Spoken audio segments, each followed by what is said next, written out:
welcome to Detroit in Black and White. This is our Saturday edition. I'm Adolph Mongo. We're here at the historical Guardian building with Allan Lengel, co-founder of Deadline Detroit, Jim Nardone, former police chief of Trenton, and somewhere on a remote island off into space, attorney Vanessa Moss. How you doing, Vanessa? Good morning, everybody. Good morning, Detroit Black and White co-host. Listen, I want to say this.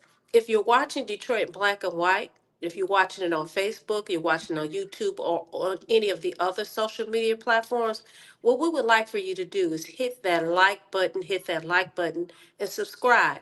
Listen, we're trying to get our subscription numbers up, and so you can help us by doing that. One, by subscribing. Two, by liking. And three, tell all your friends about Detroit Black and White, the greatest podcast on this side of the United States. Okay, and they're listening too. Let's go to you, Jim. Your outrage of the week. My outrage today is about a gentleman by the name, recently deceased gentleman. His name is Rakeem Wright. On July 8th, Click on Detroit. It's not about Mr. Wright. It's about Click on. It's about Channel 4, which I typically have a great deal of respect for. But they published an article on July 8th. This is regarding a police chase and a death that originated in Warren. And Click on posted, obviously these were interviews with people on the streets. No question that he did not kill himself. Nobody got any weapons on him. He was hands up and unarmed when the police killed him. Well, now what we do know, thanks to body camera evidence, is that Mr. Wright did kill himself after he tried to choke his girlfriend and burn down her house. They were involved in a chase that ended up in Detroit. And there were rounds fired, 8 rounds, I think, by the police department. The witnesses says 40 to 50 rounds. But my point is, the press needs to be a little more guarded in their approach, I think, in some of these cases, because, you know, you go back to 2015 in Ferguson, and I'm not going to argue the Ferguson Police Department was corrupt and crooked, but, you know, the city didn't have to burn. If the press maybe had been a little more honest, it might have been a different outcome. Well, you know, people have a heart for the Warren police, because it seems that they in Detroit all the time, giving tickets, chasing folks in the car. So when you start talking to people in a heated moment like that, of course, if you're gonna say, well, he didn't have a gun, didn't have this, or like you call the fire department for a fire, and they get there and you have people swear it took 20, 30 minutes before the fire department. And fire department say, we got there in 3 minutes or whatever, you know. It's just adrenaline. People are upset, uptight. Ty Perkins was called on the scene. You know, they made it a political football, and some reporter or whoever you want to call it thought they had a great story and start talking to folks. And so you're going to get, what, 5 different versions of what went down. The case is tragic. I'm sorry. I was going to ask you, as former police officer, what is the protocol when you're like in Warren and you're going into Detroit to do a chase? Do you notify, or do you just chase? Do you notify the Detroit police, or do you just, how does Those that officers work? would have been all over their radio announcing that they were crossing the border into Detroit. And Detroit just recently, they killed 2 people in a chase where they didn't even have their lights or sirens on. Vanessa, why don't you join in on this? Well, I do agree with Jim that the media has to do a better job in um, telling the real facts. I find that a lot of the headlines are salacious. That's to grab our attention, but there's some untruths. You don't have investigative reporters like Allan who actually go out and do the work, and it may take him 6 months to get a story, or like Kevin Dietz or something like that. I think that they have to do their due diligence. As far as the police are concerned, listen, our whole system is designed to work. It's not perfect. People make mistakes. We're all, are mistake driven. And what I mean by that is that we're all prone to making mistakes. And some people don't make mistakes. Some people do things on purpose. But the bottom line is, here we have this tragedy. We're on here, Detroit Black and White, talking about it. It certainly does not make the young lady, the decedent, feel better. You're talking about, a fire. It's just really sad. And I'm going to. Can I lead into my outrage, or we're going to go in some kind of order? Well, I no, just go, wanted to say go something ahead real quick about quickly, that. and then Okay. you I think from the media standpoint, there are times, information is so fluid. Like the police will say, here's what we know, and blah, blah, blah. There was a shootout, he was killed.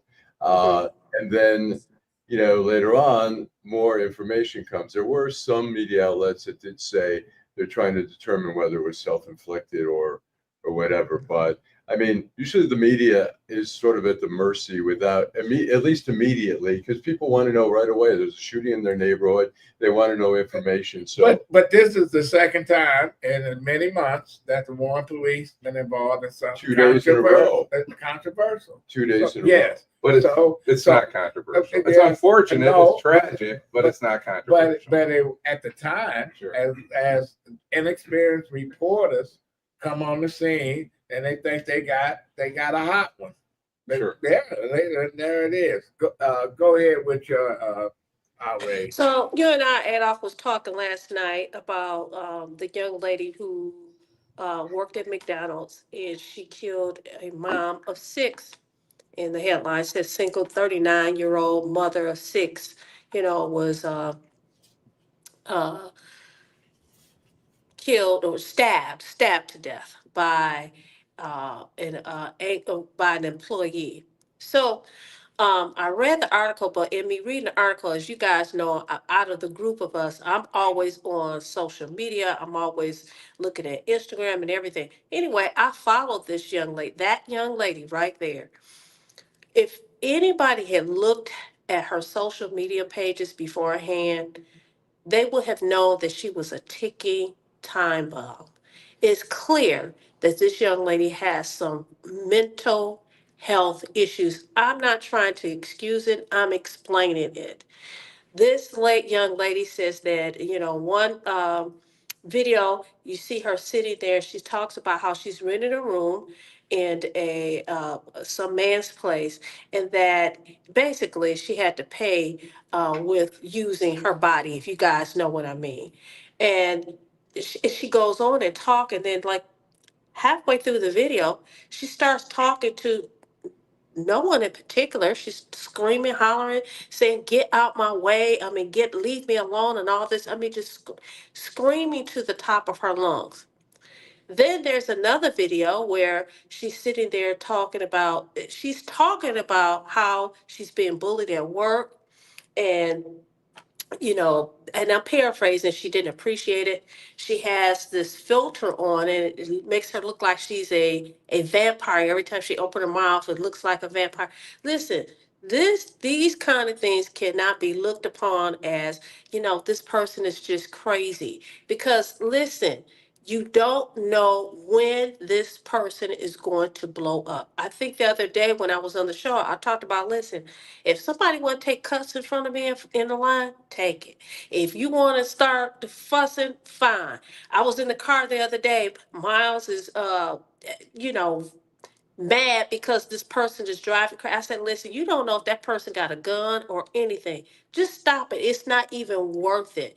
Now, here we have a mother of six that was taking care of her family that worked at McDonald's for 10 years. She's gone. 15 years. Huh? 15 15 years. years. Oh, 15. I thought it was 10. Okay, 15 years. She's gone. She worked so she could take care of her family. She's gone. And now you have this young lady who's being charged with first degree murder. I can't wait to see who our defense attorney is, but clearly she has some mental health, some Do they serious do they mental screen these health employees? issues. Do they screen these employees? Should the franchise owner be held some kind of responsible for Look, compensation to the I'm resident? sure some lawyers are going to say that because usually what they do is, I know when I've applied for, even when I was even asked to be on certain boards, they do a background search. They not only do, fingerprints and all that, but they actually ask for access to your social media. And I know in some instances there are employers who visit those social media pages on a regular basis. So I don't know what McDonald's or the franchise owner was doing, but clearly they was not looking at this employee, because if they had looked at this employee, they would have known that something is not right here. She does not need to be here. But But then she left. She, didn't the she manager sent her home, and sent she her sent home, her and she home, and came back with a mask on she with came this. back. Yeah, But and I they even have a video of her with a knife. I don't know if it was the knife that she used, but she's doing this with it. When I tell you, I'm outraged that we don't have anywhere for people like that to go, because to go and get the help that they need. they're enclosed everything. Yeah. Allan. I was going to say, look, when you're applying for a board for a prestigious position or whatever, of course you're going to get a thorough background check, or you're applying for a. I mean, McDonald's is such a high turnover. It's relatively now they probably pay $15 an hour, which they used to pay. It's not money. I remember a guy that I know. His daughter worked some years ago. Daughter worked at Taco Bell. Two idiots came in there to rob the place. She a cashier, give money, and they still shot her, killed him. The head of the corporation flew in to Detroit and said, "This is unacceptable." How do you make these folks safe? Somebody making probably at the time minimum wage, and you lose your life, and she got 6 kids, and she a manager. I don't think she's making that much money taking home to deal with the kind of shit you have to deal with. Customers coming in, pissed because you don't want to get them. It's after 10. I still want my breakfast and all the other shit that goes along with somebody's pissed off, and so they get pissed off at you. But the problem is, particularly now, and it's hard getting workers at some of these jobs fill in. So when you walk in, the bar is so low. Well, I saw in California, I was in Santa Monica, they had Carl's Jr. hamburgers, whatever, assigned $17 an hour, basically hire immediately. That's why robots are taking over. Yeah, they'll put you in a uniform in a minute. You walk in there and you can, have some. Oh, I saw a sign. I'm out of state. I think this was Maine, where a fast food place said you get paid the same day after work. Yeah. It's like, people get that check, and have a 1 week work, they don't show up. Right.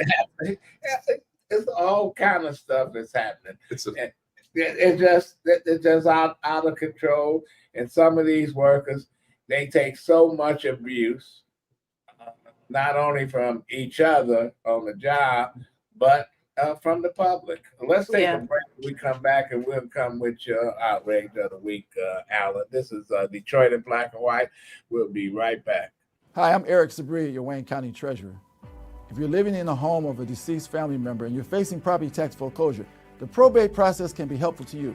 If you file a probate petition and notify our office, the foreclosure proceedings will be halted during the probate process. Contact us at 313-224-5990 or email us at taxinfo@waynecounty.com. We're here to help.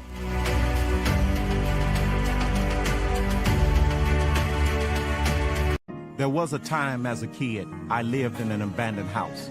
My first sermon was to 26 people. Now we're 40,000 strong. I'm Solomon Kinlock. Direct action has been my life's work. delivering groceries to thousands of families in need.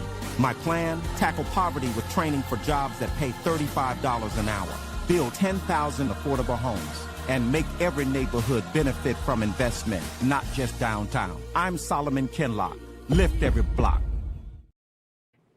Okay, we're back.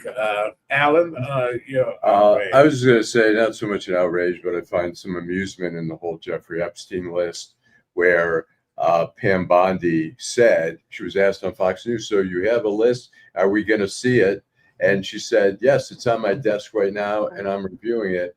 And then they come out and say there's no list. And I find it amusing now, like Marjorie Taylor Greene is going after Trump, and Tucker Carlson, and Elon Musk had said Trump's on that list. And so there's some questions of, I find it amusing, but at the same time, I don't really give a shit about the list. You're not on the list? Hopefully not. Well, that's why I'm pushing for it to come out. But I don't really care so much about the list, but I do care if there is one and they're lying about it. Look, the New York Times came out with a big editorial talking about how the FBI is being compromised. So many people are being fired at top levels. And that it's jeopardizing the safety of America because there's no experience at the top.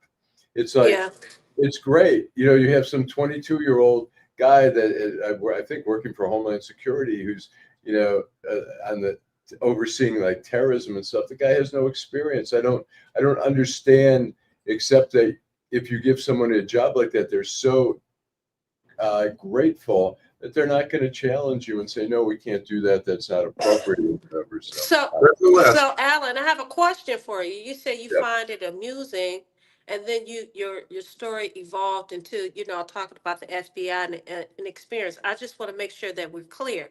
You're finding it amusing that there was a list and all of a sudden that there's not a list. And then you went on to talk about the FBI being compromised.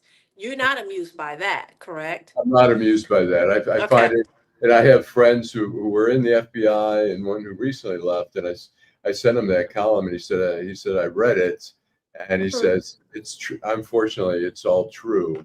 Look, as there were accusations that the FBI was too politicized and stuff like that. Now it's like politics on steroids there at the FBI. I mean, the director is giving a lot of that to test to workers to see who's been mean to him. It's like, man, these people are out of their fucking mind. And having said that, my outrage of the week is Donald Trump, the president, invited several African leaders from Western Africa. Liberia was one of them. Yeah. And after the Liberian president spoke, said, thank you for inviting us, et cetera, et cetera. Trump said, oh, man, your English is great. What language do they speak over there? The official language of Liberia is English. He's one of the dumbest motherfuckers in the world. It's just unbelievable that you probably can get him a cheat sheet and he won't follow it. It's like I had a client that had a meeting with some Pakistani businessmen, and they wanted to talk about a bill on Kashmir. And she asked me, they make sweaters there, right? I like, yeah, you told us that before, right? But in India, where Pakistan and India is fighting over, it's like, no. Well, but you said, Adolph, you say he's the dumbest MFer, but he's the president of the United States. So what does that say? What does that say? And we know that what does that say? Is he dumb, or what are you saying about the people that voted for him? He is the president of the United States, so he's dumb enough to be the president of the United States. I'm just amazed. He's not our first dumb president, but he's we've had others. But it's interesting in Liberia. My understanding is when slaves, American slaves, were escaping. My they went to Liberia. grandfather uncle, my people from South Carolina, he had an uncle that went back to Liberia in the 1890s. They migrated back. The name of the capital is Monrovia, named after James Monroe. You know, so they modeled their government after the United States, Right. Congress, Right. Senate, Supreme Court, etc. So you know, it was a country that they said, well, we're gonna send free people of color back to Africa. By doing that, the indigenous people that was already there got replaced by the ones that came here from the U.S.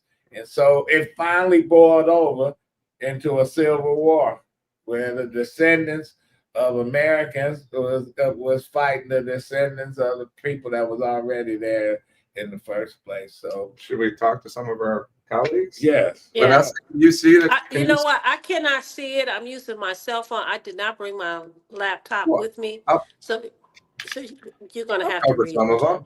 Derek Henry, good morning, Mr. Henry. Mr. 1213 says the press likes to sensationalize stories for views, That's and we have true. to ask ourselves if that's healthy or not going forward. That's true. I want to hear you press Willie Burton on his ideas today. He doesn't have any ideas. He just wants to fight progress and do political grandstanding. He wants Amanda Tibble. Good morning, y'all. Good morning to Amanda. She may not be able to stand trial. I think we're referring to the Eastpointe McDonald's. Work. Yeah. Is that about it, Teresa? Is there anything I'm missing there? I'm trying here. My computer is not always the best. So when she says that the young lady may not be able to stand trial, well, she's going to, and I think this is a new viewer because I don't recall seeing her name or her making any comments. So thank you so much for making comments. The first thing you're going to have to do, the attorney's going to do is have her evaluated and see whether or not she is able to stand trial. It's just, listen, that could, people can sit there and blame the former governor of the state of Michigan for getting rid of mental health facilities. But I submit that, listen, he's been gone a long time, and we've had two governors that belong to the Democratic Party. Nothing has been done. You know why? Because they feel that people can go. It's much more lucrative for individuals to do outpatient therapy. I think it is really, really Well, they see irresponsible for us to do that. Listen, they can't even remember. They don't want to take their medication. Doesn't make. I've had so many clients say, "Hey, I stopped taking it because I didn't like the way that it made me feel." You know, they're supposed to have medical evaluations on a regular basis. But if you are dependent on somebody to go to a to therapy to get their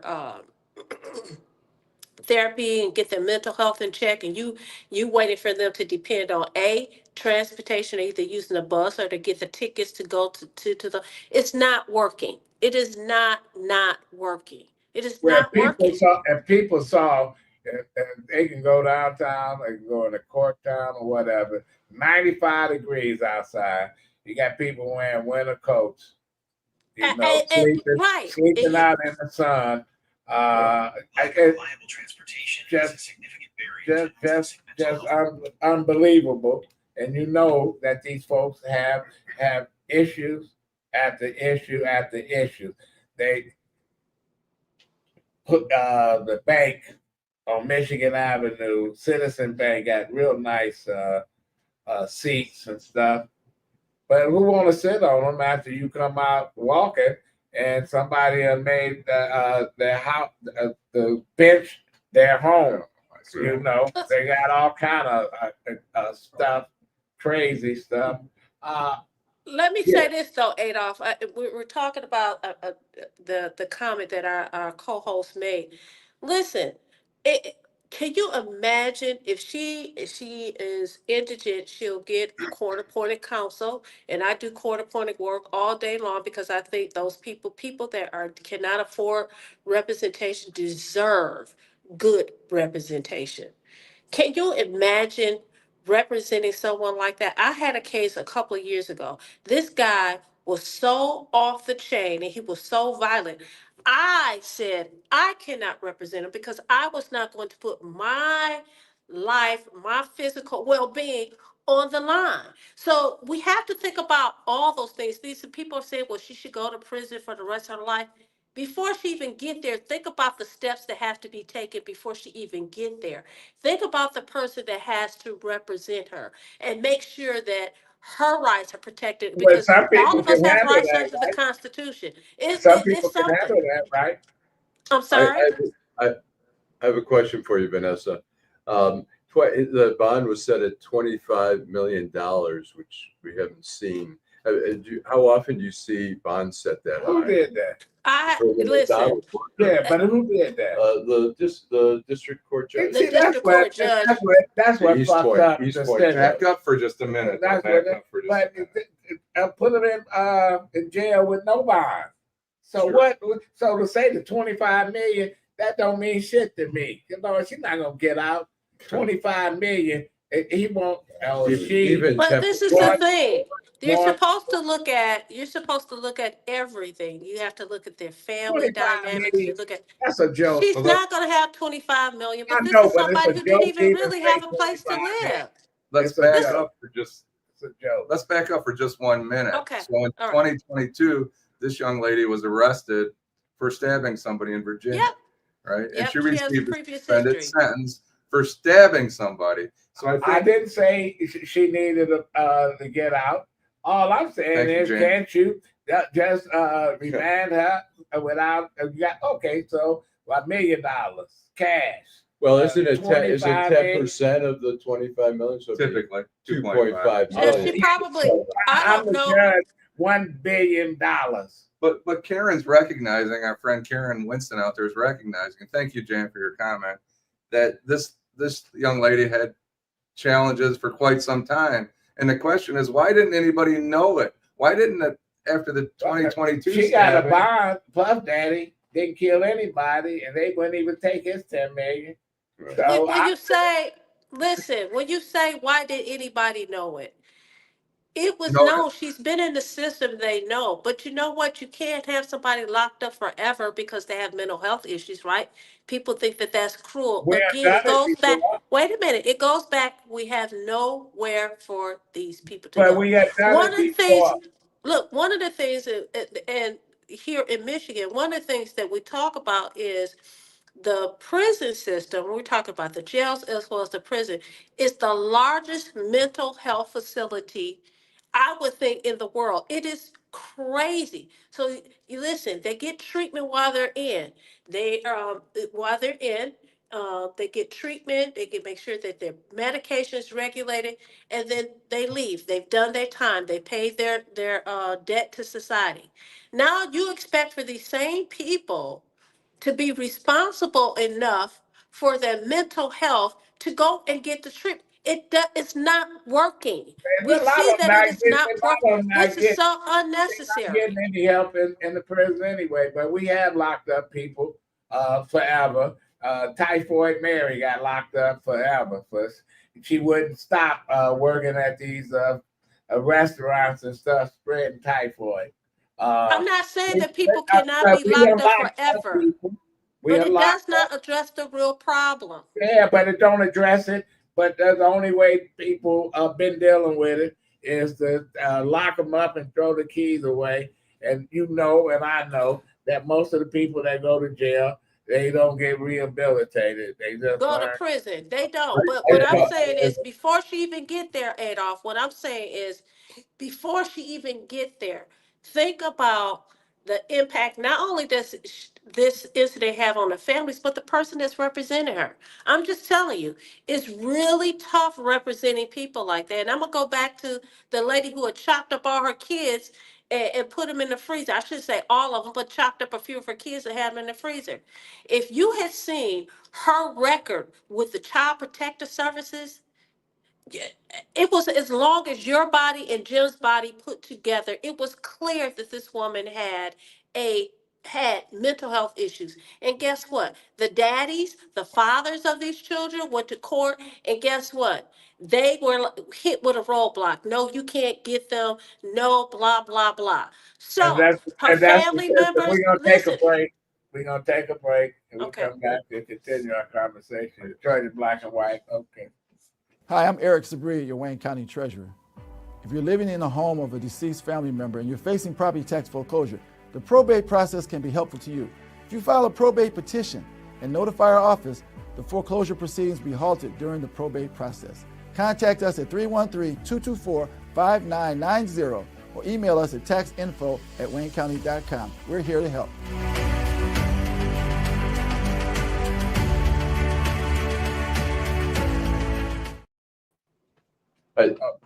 Okay, go ahead. Clearly, as Vanessa's pointing out, but where is Vanessa?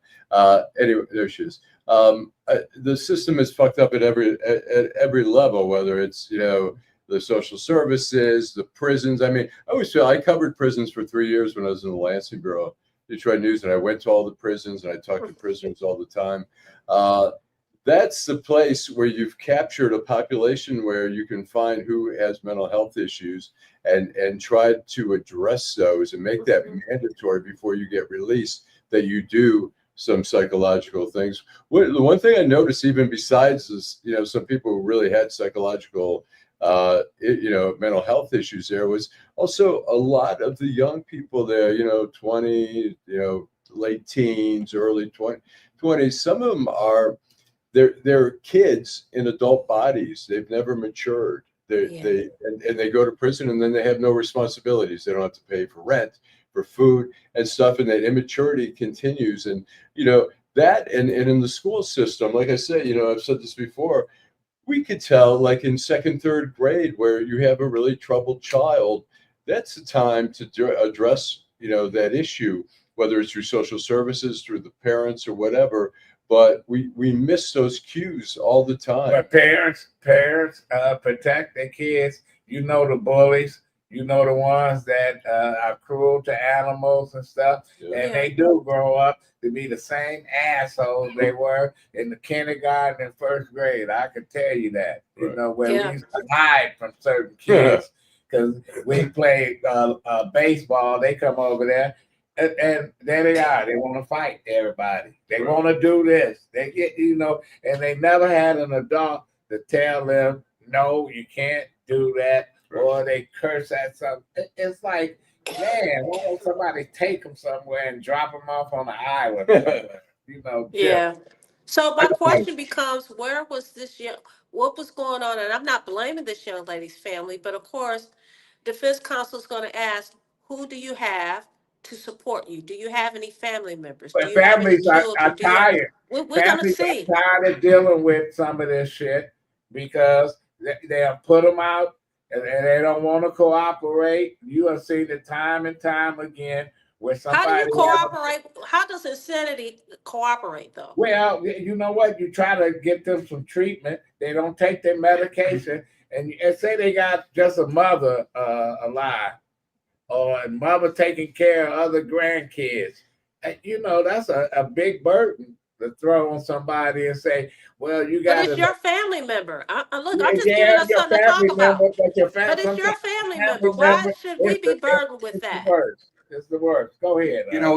We touched on this last night with Roy McAllister, a candidate for city council, and talked about where the blame lies. We're placing the blame for this crisis on the young people, and it's not always the young people, right? It's the whole process that we're losing these kids at. It's not, these kids didn't all of a sudden at 13 decide to pick up a firearm. Something happened in their life to get them to this location. And Jim, and I'm looking at headlines all across Detroit, and the crime is running out of control. Because I wanted to talk about we got an important mayoral election, city council, etc. And do you think that some of these candidates are really talking about the real important issues that is going to move our city forward or backwards in the next 4 or 5 years? And I see headlines: 3 shot, kid shot, kid dead, hijacking, all kind of shit. It's like, man, how do we get a handle on it? But And you know what? Yeah, but you blame know each what, other. Adolph? In addition to crime, in addition to education, listen, Detroit is going to have a real problem. We've talked about this. The money, that little skateboarding that has been going on for the last 12 years, the time is up. So I'm looking at with the next mayor, are you really looking at the full picture? You know, we could paint this rosy picture and we can, celebrate whoever becomes the next mayor. Let me say this. Again, I've said from the very beginning, I'm excited about the mayoral election. I think we have some wonderful, well qualified candidates. I think all of them are qualified. And this is the first time that I am still doing this. Like, who am I going to support? I'm especially excited that we have 2 women in the race, but I digress. The bottom line is, as you said, Adolph, the next mayor, you're going to be faced with a whole lot of real issues. So you can get up there and do these rallies and all of that. And we're not trying to be bleak or anything, but what we're doing is we keeping it real. The reality is not the pretty picture that Yes. that we see. It really isn't. Let's read. Let's read. I want to read. Go ahead. I want to read.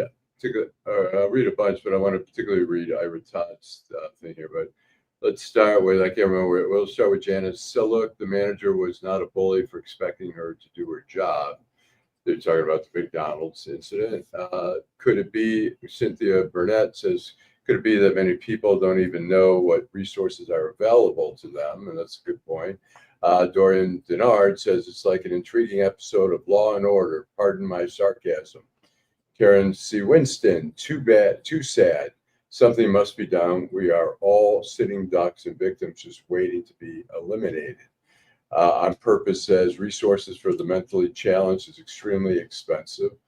Willis Martin, the judges that let them out should house them in their houses. Here's Ira Todd, and says a lot of kids from dysfunctional families are raised by parents who were raised from dysfunctional parents. Mental illness in this country is criminalized.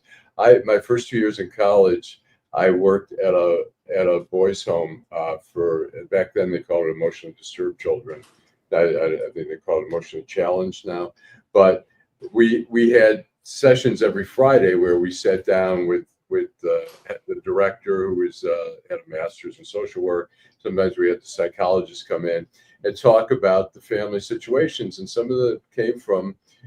most of them came from their parents were dysfunctional in one way or another. And that was passed on, and they had no guidance to. But they don't do shit. I got college credit for working at J.W. Maxey Boys Homes in Ann Arbor. Okay. And the first thing they told us when we came in there, you can't bring them books or nothing to read and all this. All they wanted us to do was run around playing sports with them. You know, of course, when they say you can't do something, I start bringing books in. They told me I was no longer welcome to. Why? What was the? Well, they didn't want them to. I don't know. Maybe I was going to indoctrinate them with some knowledge and shit. Wow. But you look at firsthand, and from Maxey's school, they graduate. They go where? In Jackson. Then and that's what, man. The system is screwed up. Right. And it used to be a time where, the court said, to get your life together, you would go to prison or you can go to the military. Right. And 9 out of 10 times they straighten them out in the military, but they still had, a lot of them had issues. in the military, mental issues and Right, shit right. that never been addressed. Right. And the same at the schools. No You question. know, we had them. Go ahead, Jim. Good morning, Sam. We missed you this morning. On purpose, Trump is a puppet. Capitalism is the root of all destruction, evil, and worse. Most youngins resemble this McDonald's worker, Mr. Martin. Thank you for weighing in. That's kind of a bleak outlook, I think. And you may be right, but it is a bleak outlook. Depending on politicians to save us is hustling backwards. I warned her boss numerous times for being a bully on Instagram on purpose.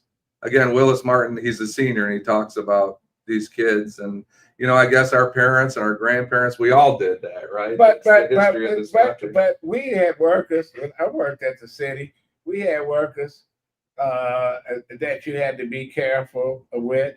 And I guess my job was to get rid of people because I was the bad guy. The hatchet man. So when you fire somebody, you always brought security in because you never know what folks was gonna do. And we talking about people that got a real nice paying job and stuff, but go off, go berserk, curse everybody out, threaten to kill everybody.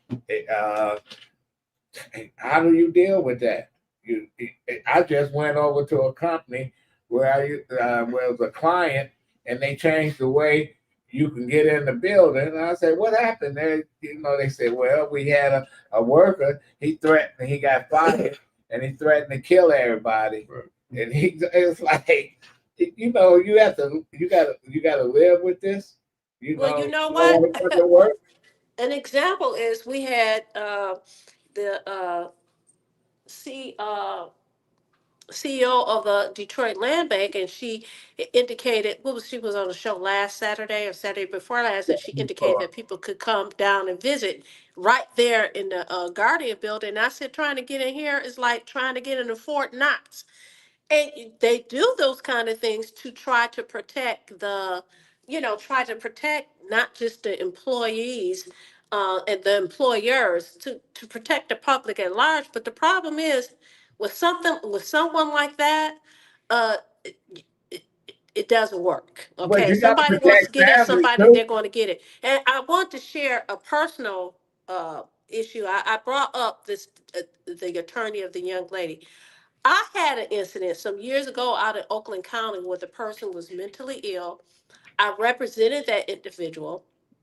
This was not a retained case. This was a court-appointed case. And that individual was so mad at the end of the hearing, they threatened bodily harm. I had to have the deputies walk me out to my car.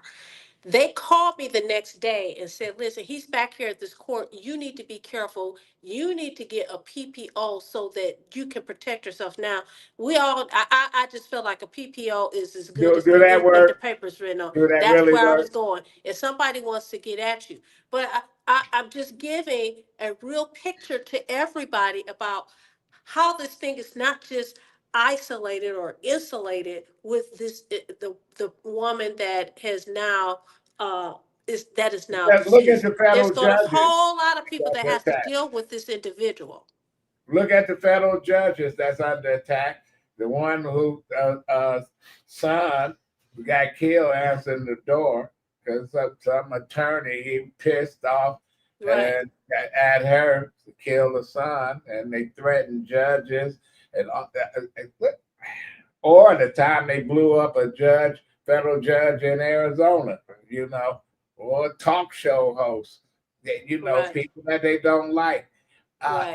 Chauncey Bailey, our former Detroit News reporter, working on a story in Oakland, California, on the Black Muslim bakery. And I read that article. I was offended by it. Yeah. Well, tell us what happened, Allan. Tell us what happened because I'm not familiar with it. No, well, Chauncey worked at the Detroit News. He was a character. He was a good guy. He went back to Oakland, his hometown, Oakland, California. He became editor of the Oakland Post, which was a African American newspaper. He was doing investigative reporting on a place called My Black Muslim Bakery. It was a bakery. They were also involved in some fraudulent things, and he was investigating them. he was walking to work in downtown Oakland during, in the morning, I believe, and they had a handyman that the people who were running the bakery put up.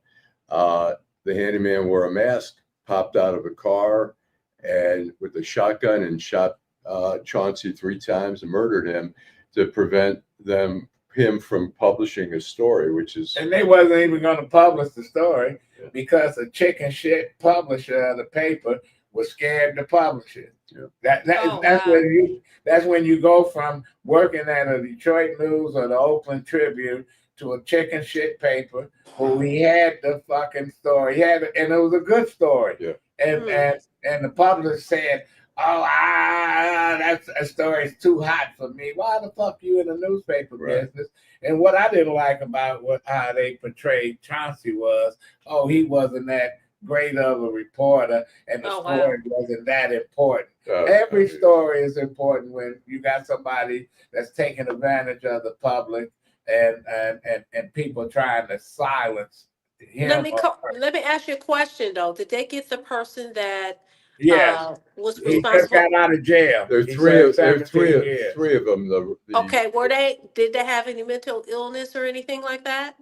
Yeah, because they're in a fucking cult and they believe all that shit that these folks have told them. It's just like the Washington D.C. sniper who took the little young boy, 12 years old, 13 years he was about 17, whatever he was. He still was a kid and turned him into a cold-blooded killer. Right. I'll just say real quickly on the Chauncey thing, the actual shooter just got out after, I don't know, 17 years. Something like that. The guys who put him up to it, the guy who ran the bakery, he's serving life in prison without parole. And the guy who drove the handyman to do the shooting, he's also serving a life. Okay, we're going to take one break and we'll come back for our final segment. This is Detroit in Black and White. Hi, I'm Eric Sabri, your Wayne County Treasurer. Are you living in the home of a deceased family member and you're facing property tax foreclosure, or maybe you know someone who's in the same situation? The probate process may be helpful to you. If you file a probate petition and notify our office, the foreclosure proceedings will be halted during the probate process. We have several nonprofit partners who have free attorneys who can assist you. Contact our office, 313-224-5990, or email us at taxinfo@waynecounty.com. Don't lose your family property. Some of these properties have been in the family for 4 or 5 generations. Contact us now. We're here to help.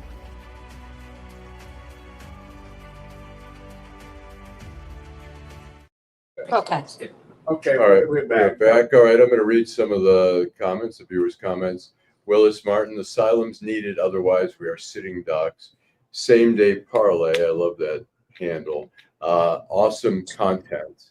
Willis Martin, the poor little babies. Ira Todd, I interviewed juveniles caught with guns. Some of these kids are afraid in their own neighborhoods. Yeah. Cashmere Monroe, darker, not sure what that means. Chip Tracy, 3324, ask Willie Burton what he thinks about 375 project. Okay. Chip Tracy, 3324, what's his plan for housing? Willis Martin, so we can vote for mayor like the one in Philly and Tiffy Henyard. Dorian Denard says, qualified or not, with 20% of the electorate voting, then it's a popularity contest. On purpose. When the allure of downtown wears off, Detroit will be left with majority poverty-stricken city. Dorian Denard, I don't know if I agree with that. Dorian Denard, imprisonment is in the Constitution, 15th Amendment. It's cheap labor, slavery in every other name, especially if you make every crime a felony. Lawyers and bail bondsmen wouldn't exist. On purpose, human beings have been groomed to be imbeciles by the very entities that are ushering in machine intelligence. No human beings needed. Karen Winston, I was a supervisor for 12 years. I hated when I was forced to issue disciplinary actions. Willis Martin, probation for the most heinous crimes. Well, I didn't hate it. Okay. You had to get rid of some of the bad Yeah, seeds. Government is Yeah. hard. I think Karen's saying basically I government's think hard. firing is hard. You know, I think Deadline Detroit total of one person we fired, and they just, you know, they weren't a bad person. They just weren't producing. Well, we had to deal with the unions. They spent all that time fighting to get the same assholes back on their jobs and stuff. People that want to work and stuff. People take a sick day off every time they got a sick day, or use up all their vacation time. I knew how to deal with that. I got good at it. With guy, I call him a sick bay commando. He's sick all the time. And so he had surgery and he didn't have any days to come back. I made sure he didn't come back for about 3 months. And the labor relations forced me to take him back. But he didn't get paid for 3 months. I never had a problem after that. So you have to start dealing with some of this craziness. But you got folks that you get scared of because you don't know when they're going to just Right. creep out. Stuff. Right. Come to. Well, I can tell you some of those people that you're talking about, I sat across the table from, and they had a gun on their hip. So imagine dealing with. Oh, wow. You have to do fire. You have to fire officers. Yes. And did you have a template for how you did that? Well, you can't. The situation was you weren't going to walk into a room and take their gun off, ask them to turn in their gun because they didn't already know they were being terminated. So it came at the end of the process. So you haven't lived until you've sat across the table from somebody. Did you give them a list of police departments that they can pitch on? I tell you, that was no fun. Well, I know it's not fun because you don't want somebody to lose their livelihood. I think one of the biggest weakness the late Coleman Young had was he didn't want to fire people because he said, you know, they got a family, etc. He sent them off to Siberia somewhere, or he called some CEO or some other company in the city. And said, you got a position, you know, and get them over there. But just to say outright, you come and say you fired. Boom, nope. You please get rid of this person. Yes. Are you talking about Henry again? We're talking about Henry. I saw an Italian movie. It was a movie, but I think it may have been based on a real story where a company in Italy was sending all of the employees they wanted to discard, but they didn't fire them, so they all sent them to this one building to do nothing, and they just started going crazy, you know, because they wanted to do something. You know, all of cops that was part of the stress units in the 70s, Right. When Coleman Young took over, couldn't fire him. He just moved into traffic control and stuff. Right. You know, he's a veteran cop that's been in the streets, undercover, etc. And they end up Michigan in trouble for the Tiger. Right. Yeah, that's just the way it is.